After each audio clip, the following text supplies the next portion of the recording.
reader is my new friend, Lisa Steinmann.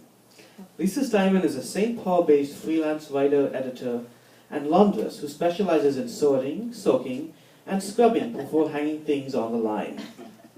She loves sunny mornings, spent standing in the yard watching clothing flutter in the breeze.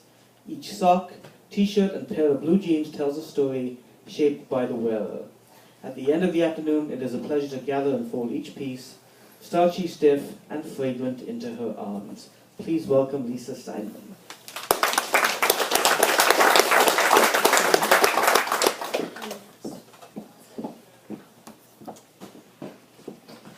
All right. Be mindful that everything I've brought with me here, every outfit I've brought with me is hand-stitched, so not perfection. This piece is in the new edition of the Almanac, and if you have your own book, it's page 204. Borderland at the Raymond Avenue Bridge. Train tracks, a complicated braid of lines between twin cities on opposite horizons, separate south and north sides of the neighborhood.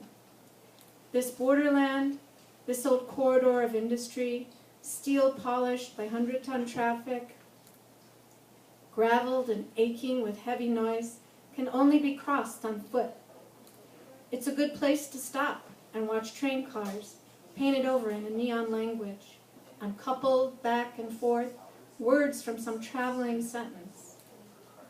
It's a good place to see sky where birds punctuate the power lines until the trumpet sounds. Most people obey the warning signals and stick to the trip-trap bridge. They avoid the tracks and stop for no one progress of trains. They don't notice scraps of spring-fed ponds, red gold prairie grass, and tree-tangled grapevine. This borderland is left for neon-vested workers, wanderers, runaways, and the coyotes, always just the two of them, heading east at dusk. Bravo. And this one is for my friend Patricia, who insisted I read this. It's so short, it's a haiku. It's on page 241, and if you love Como Lake, you'll have this in your mind's eye. Blue morning circuit, the lake ice forming, two swans with signet stalk by.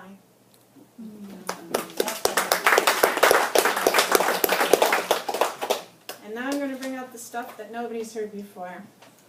This poem was kind of, the seed of this poem started with the word bean, which in Swedish, the kitchen language of my grandparents, it's a homonym in Swedish. The word bean also means prayer. It sounds the same, it's spelled the same. This poem is called Saving Seeds. A bean, uncurling from the gut, rose up, shedding clothing, and was born. A girl to her mother's mother's place for thousands of years. A place with customs, where every rock, snow, and animal had kept its first name. The sky in every season was the only book. Heads bowed as hands worked, dough kneaded by daylight, baked by firelight. Each loaf had its own ritual and nourishment. When the time came, when thousands of years seemed long enough in disappointment place, pictures were taken of the house without its colors. The decision that the language wasn't worth saving set everything adrift. Last words, dry and hard seeds, were pocketed and counted blindly.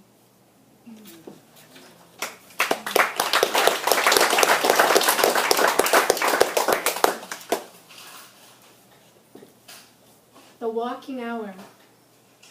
The Holy Mother gets up for a glass of water, to use the toilet, and to look out for lights and stars in the deep 3 a.m. blue.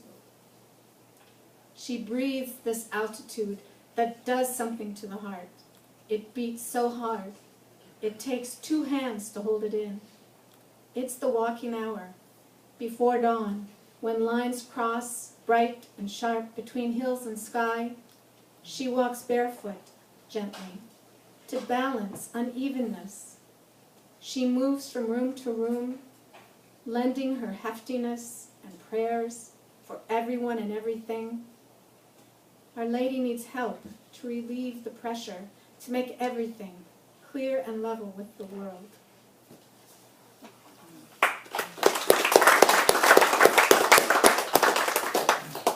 And this will be my last poem this evening. March 27. Slowly, silently, now the moon disk appears above the trees.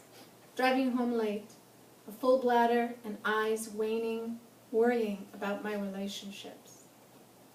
Slowly, silently, now the moon disk appears above the trees.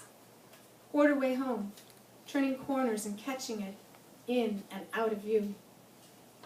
Slowly, silently, now the moon disk appears above the trees. The sky was nothing before this rising, full circle pulled me up like a bobber.